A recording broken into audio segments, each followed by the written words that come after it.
A última coisa que você espera ouvir da boca da sua esposa, enquanto lava a louça numa terça-feira à noite, é: amor, a gente precisa conversar sobre abrir o casamento.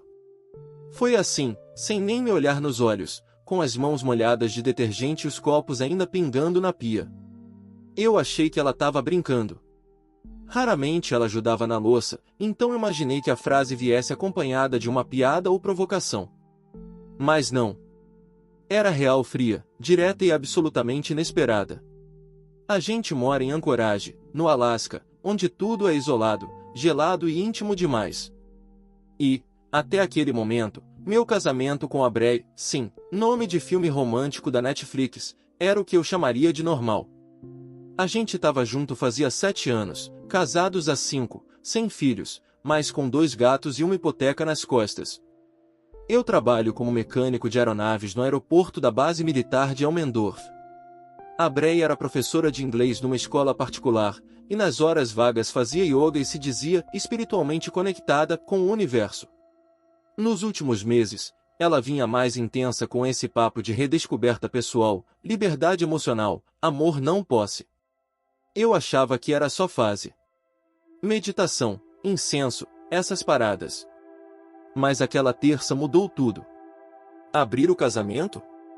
Repeti, com um riso nervoso. Tipo, poliamor? Não exatamente, ela respondeu. Tipo, abrir espaço para a gente viver experiências com outras pessoas. Com regras, claro. Tudo com respeito. Fiquei em silêncio. Não porque eu considerava, mas porque eu não acreditava no que estava ouvindo. Bray, isso é sério? Ela assentiu. E então disse a frase que ainda ecoa na minha cabeça, semanas depois. Eu te amo, mas sinto que estou me sufocando. Sufocando. A mulher que até outro dia fazia panquecas de domingo dizendo que era grata por ter encontrado o parceiro ideal, agora dizia que precisava de espaço.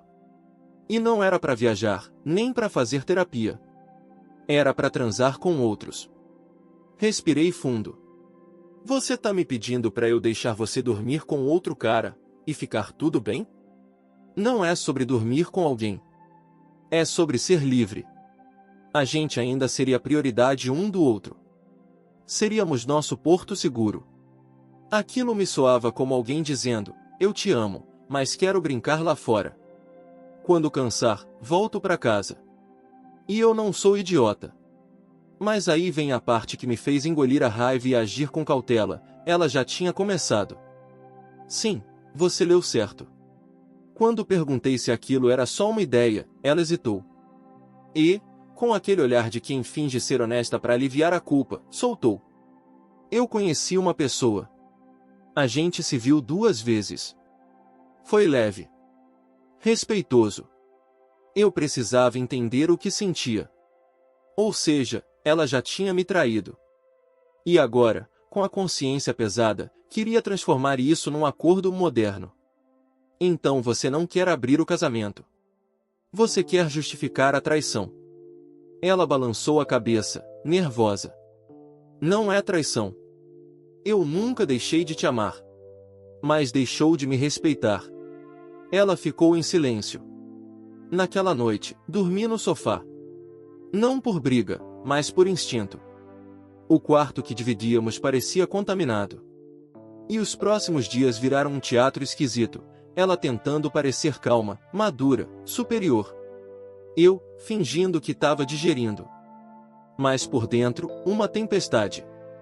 E aí, como se a vida fosse escrita por roteirista de novela, veio o episódio seguinte. O que realmente mudou o jogo. Bray voltou de um retiro espiritual de fim de semana num chalé de uns amigos em Girdow, e, 3 dias depois, começou a sentir ardência ao urinar. Disse que era infecção. Foi ao médico. Voltou calada. Mas deixou o exame em cima da mesa, como se estivesse tentando ser transparente. Gonorreia. Minha esposa pegou uma DST.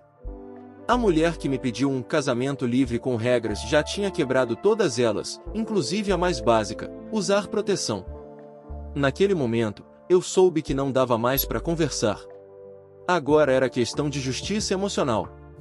E aí eu comecei a planejar minha vingança.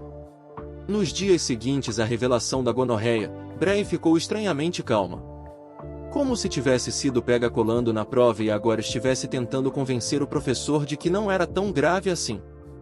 Ela até tentou um papo de reconciliação, sentada no sofá, enrolada num cobertor, com a voz doce e tom de TED Talk. Eu entendo sua dor. Mas isso tudo é parte de um processo de expansão. Toda dor é um portal. Portal, meu irmão? A mulher me passou uma DST e queria transformar isso em aula de autoajuda cósmica.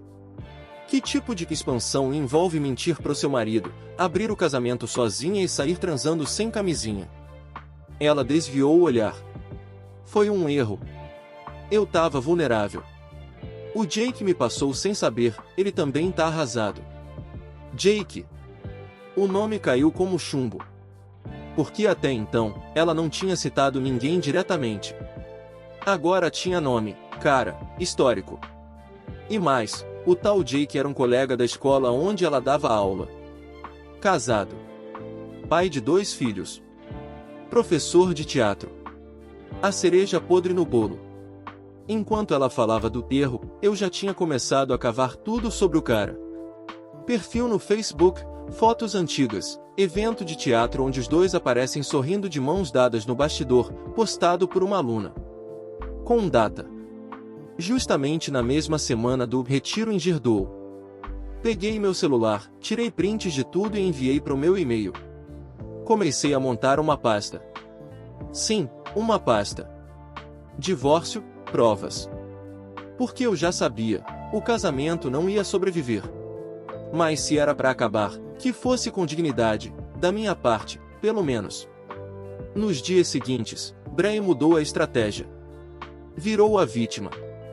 Passou a postar frases estilo guru digital nas redes. Errar é humano. Crescer é doloroso. Mas viver exige coragem. Nem todo mundo vai entender sua jornada, e tudo bem. A mulher que existe depois do caos é mais forte do que aquela que o causou. Como se estivesse se promovendo como sobrevivente de um trauma que ela mesma causou. E o pior? As amigas todas aplaudindo nos comentários. Orgulhosa de você por não se calar. Isso sim é maturidade emocional. Sua luz é maior que os julgamentos. Eu li aquilo com nojo. Até que num domingo, enquanto eu limpava a garagem, Bray apareceu com um convite, um jantar na casa dos pais dela, no sábado seguinte. Meus pais querem ver a gente. Eles notaram que eu tô diferente. Quero tentar explicar as coisas, com cuidado. Você quer contar para eles? Não tudo. Mas parte. Quero dizer que estamos explorando novos caminhos. Eles são cabeça aberta. Eu aceitei. Mas na minha cabeça, o jantar já tinha outro nome, execução pública com torta de maçã como sobremesa. Nos dias seguintes, preparei tudo. Mandei imprimir os exames médicos dela, as fotos dela com Jake no teatro da escola, prints das mensagens públicas e privadas que ela trocou com ele. Sim, eu instalei um app de espelhamento no iPad dela, ela tinha deixado logado com a mesma conta. Também escrevi um resumo da linha do tempo. Quando começou o retiro, quando ela ficou doente, quando me contou, quando eu descobri. Criei uma apresentação em PowerPoint. Literalmente. Bray, cronologia da traição. Com fontes grandes, datas, imagens. Um slide por capítulo. Eu sabia que era vingativo. Mas também sabia que era justo. Chegou o sábado. A casa dos pais da Bray é um chalé bonito, à beira de um lago congelado, com lareira e aquela energia de família tradicional de classe média alta do Alasca. A mãe dela, Cheryl, sempre me tratou como filho. O pai, Donald, meio calado, mas gente boa. Quando cheguei, todos me abraçaram com um sorriso. Ela chegou 10 minutos depois, com um bolo nas mãos, um vestido leve demais pro frio, e um sorriso forçado. Estava ansiosa por isso, disse ela. Eu também, Bray. Eu também. Sentamos à mesa. Começamos a comer. Risos, vinho, lembranças de Natal. Tudo muito cordial. Até que a mãe dela perguntou: "E vocês? Como estão as coisas?" A Brei respondeu: "Estamos nos redescobrindo como casal. Entramos numa fase mais livre, mais conectada com o que somos de verdade." A mãe assentiu, confusa. "Isso é ótimo, querida. Fico feliz. Mas, como assim livre?"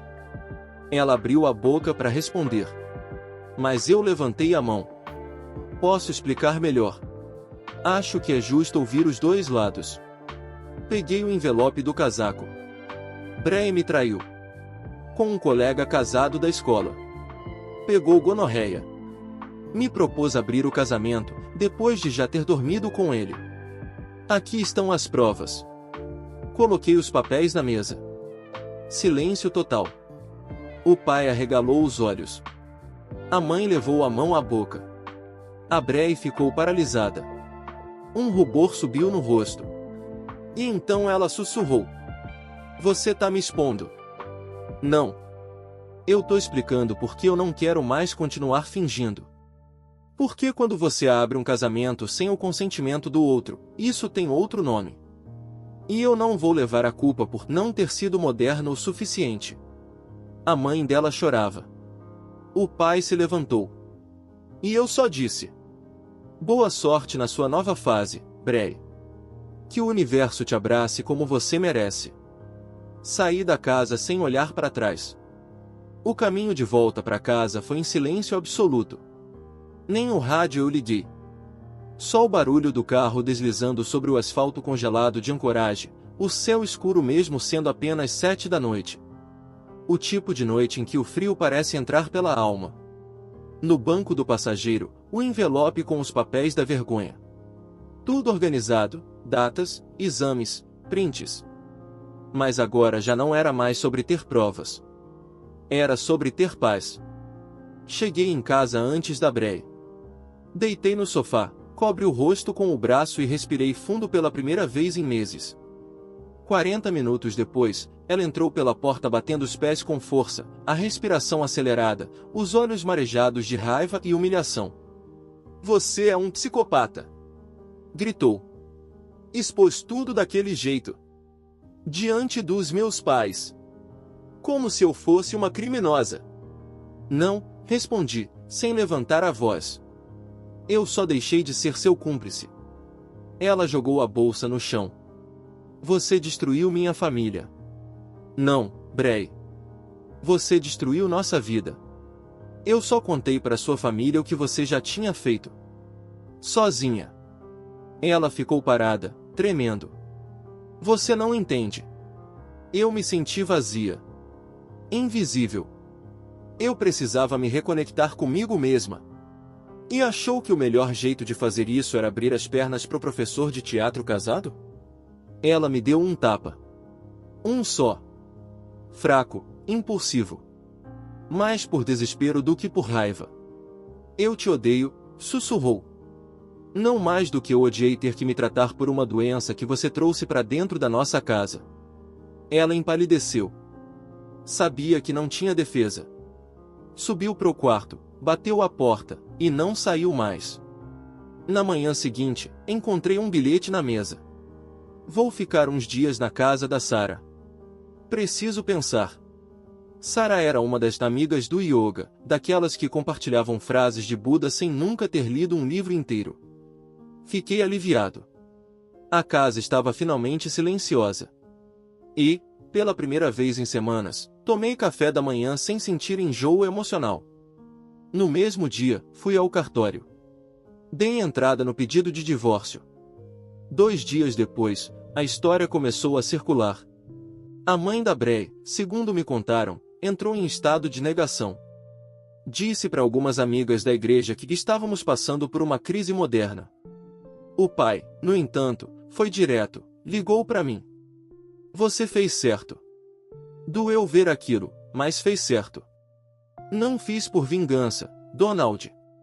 Fiz para não enlouquecer." E mesmo assim, teve mais coragem do que muito homem por aí. A ligação terminou com um silêncio estranho. Como se ele quisesse dizer algo mais, mas não tivesse coragem. Entendi. Aquela família, como tantas outras, vivia debaixo de aparências. E eu fui o primeiro a quebrar o teatro. No trabalho, meus colegas começaram a perceber que algo estava errado. Alguns já sabiam, ancoragem é pequeno, os círculos sociais se cruzam. Um dos mecânicos veio até mim e soltou: "Cara, é verdade aquilo da sua esposa e o professor de teatro? Infelizmente, tu é um santo por não ter surtado." Não sou santo. Sou alguém que viu o chão sumir e resolveu construir outro piso mais sólido. Na escola, a coisa ficou feia. Bree foi afastada temporariamente. Alegaram conduta imprópria envolvendo o ambiente de trabalho. A esposa do Jake, o amante, descobriu tudo, talvez por fofoca, talvez por e-mail anônimo. Não sei. Só sei que ele também foi afastado.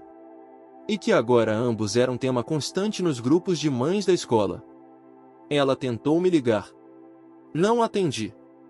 Mandou mensagem: "Acho que agora você conseguiu o que queria. Destruiu minha reputação." Respondi com 2 palavras: "Você começou." Ela sumiu por mais alguns dias. Durante esse tempo, comecei a reorganizar minha vida. Aluguei um depósito, guardei algumas coisas que não queria mais ver pela casa, objetos que lembravam nossa história, roupas dela, fotos de viagens. Comecei a fazer trilhas nos fins de semana, coisa que adorava e tinha deixado de lado. Revi amigos antigos. Voltei a tocar guitarra. E, acima de tudo, voltei a dormir bem. Até que numa noite, ela apareceu em casa. Sem avisar. Estava com o rosto abatido, maquiagem borrada, um casaco enorme e uma mala nas mãos. "Posso entrar?" Assenti, mas fiquei de pé, na sala. "Vim pegar minhas coisas. E, queria conversar." "Não tem mais conversa, Bree. Só logística." Ela mordeu os lábios. "Você foi cruel." "Não. Você foi covarde. Eu só te mostrei o espelho." Ela se aproximou. "Eu ainda te amo." "Não. Você ama a ideia de quem eu era quando ainda te idolatrava. Essa versão aqui, a que descobriu quem você é, e você despreza." Ela chorou. "Eu me perdi. Pois acho o caminho sem mim." Ela subiu, pegou 2 malas, desceu em silêncio e saiu. E aquela foi a última vez que a vi pessoalmente. Depois que a Bree saiu com as malas, a casa ficou com aquele silêncio de quem passou por um furacão. Não havia mais gritos, nem choros, nem justificativas esotéricas sobre autodescoberta. Só eu, o Blue, meu cachorro, e uma xícara de café morno olhando pela janela para uma ancoragem gelada e indiferente. 2 dias depois, chegou a intimação oficial de divórcio. Meu advogado cuidou de tudo com precisão cirúrgica. Incluí provas de infidelidade no processo, não só para reforçar o pedido de separação sem acordo, mas também para garantir que ela não levasse um centavo a mais do que merecia. As leis no Alasca ainda respeitam o conceito de má conduta conjugal. E a DST, junto com os prints e exames, foi tudo anexado. Bree tentou negociar. Mandou e-mail dizendo que queria resolver de forma menos destrutiva, sem transformar tudo em campo de batalha. Tarde demais. A guerra já tinha acontecido. Ela só não percebeu que foi ela quem atirou primeiro. Enquanto isso, o Jake, o amante, teve um colapso social completo. A esposa dele entrou com pedido de separação, saiu de casa com as crianças e publicou um post longo e doloroso nas redes sociais. Não desejo mal a ninguém.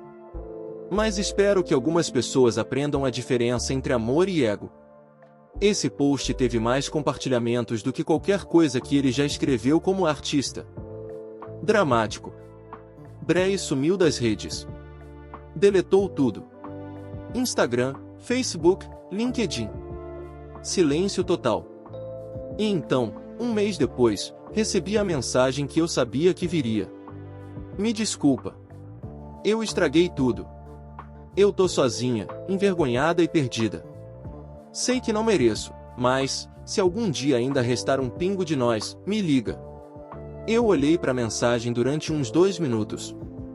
Depois fiz algo que doeu menos do que eu imaginava, apaguei sem responder. Meu advogado finalizou o processo. O juiz aceitou os termos. Casa comigo. Sem pensão. Sem divisão extra. Cada um com o que trouxe. Bray perdeu mais do que só um marido. Perdeu o palco, a narrativa, o personagem cúmplice. Para encerrar com chave de ouro, mandei uma mensagem direta para Cheryl, a mãe dela. Só queria agradecer pelo carinho que sempre teve comigo. Me desculpa por ter exposto as coisas daquela forma. Mas eu precisava me proteger. Desejo a vocês paz. Ela respondeu 2 dias depois. Eu não te culpo. Você foi mais filho para mim do que muita gente de sangue. Me parte o coração ver o que aconteceu. Você merece alguém que não viva de desculpas. Recebi também uma mensagem do pai da Bray, seca, mas honesta. Você saiu por cima. Espero que esteja bem. Estava. Na última semana antes de assinar o divórcio no papel, vendi nossa cama e comprei uma nova. Troquei os quadros da sala. Fiz uma fogueira no quintal e queimei todas as fotos do casamento. Não por raiva, mas como ritual de encerramento. No dia da assinatura final, fui ao cartório, sentei na sala gelada, assinei meu nome e respirei fundo. A mulher que entrou ali era a mesma Bray de sempre, bela, centrada, espiritualmente fingida. Usava um vestido azul claro, como se isso fosse amenizar o estrago. Nem se olhou no espelho. Só assinou e saiu. Nenhum adeus. E eu? Eu fiquei sentado mais 1 minuto. Sorrindo. Se você me perguntasse 6 meses atrás como seria o fim do meu casamento, eu provavelmente diria algo clichê, um desgaste natural, quem sabe a gente mudando de cidade, talvez um divórcio amigável depois de muita terapia. Nunca imaginei que o ponto final viria com uma gonorreia e um jantar de família que terminou em colapso emocional coletivo. Mas a vida tem dessas ironias. Hoje, quando conto essa história para amigos, com menos raiva e mais humor ácido, todo mundo ri da parte do PowerPoint. Mas a verdade é que aquela foi a noite em que eu me salvei. Porque expor a Bray não foi só vingança. Foi uma reação de sobrevivência. Eu precisava sair daquela relação com alguma dignidade. E se para isso eu tive que virar o vilão na versão dela da história, tudo bem. Prefiro ser o vilão da verdade do que o herói de uma mentira. A Bray tentou transformar o próprio egoísmo em evolução espiritual, tentou vender traição como liberdade. Mas esqueceu que liberdade sem responsabilidade é só ego solto brincando de guru. Ela me traiu. Me contaminou. E ainda teve a cara de pau de querer que eu fosse cúmplice de um novo estilo de vida, como se eu devesse a ela essa flexibilidade emocional. Mas aqui vai a verdade nua e crua, não existe relacionamento moderno que sobreviva sem respeito. Pode chamar de poliamor, de relacionamento aberto, de vínculo fluido, se tem mentira, não é amor. É covardia. Hoje, eu durmo tranquilo.